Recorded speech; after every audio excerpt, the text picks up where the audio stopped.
بسم اللہ الرحمن الرحیم، اللہم صلی علی محمد وعلی آل محمد۔ میرے پاکستانیوں، بزرگوں اور خاص کر نوجوانوں،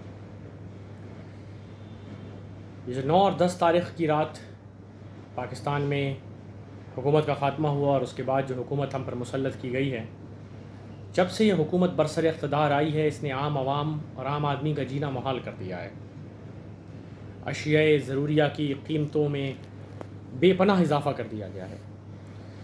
بجلی کی قیمت ہو یا پیٹرول کی قیمت، گیس کی قیمت ہو یا آٹے اور چینی کا بحران یا کھانے کا تیل، ہر چیز کو غریب کی پہنچ سے دور کر دیا گیا ہے۔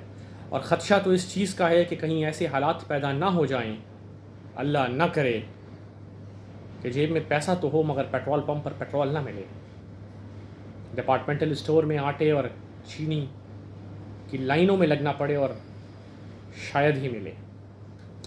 اللہ تعالیٰ پاکستان کی حفاظت کرے، مگر معاشی حالات ملک کے کوئی اچھے نہیں ہیں۔ اس صورت میں ہمیں کیا کرنا چاہیے؟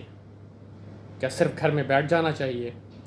سیدنا علی کا قول ہے کہ کفر کی حکومت تو چل سکتی ہے، ظلم کی نہیں، اور ظلم کی حکومت کے خلاف ہمیں یقیناً گھروں سے باہر نکلنا پڑے گا۔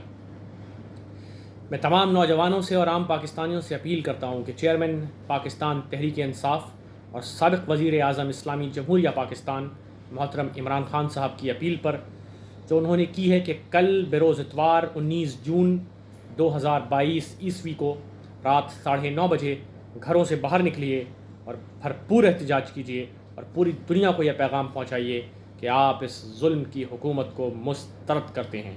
اللہ تعالیٰ پاکستان کا حامی و ناصر ہو۔ پاکستان زندہ باد، پاک فوج پائندہ باد۔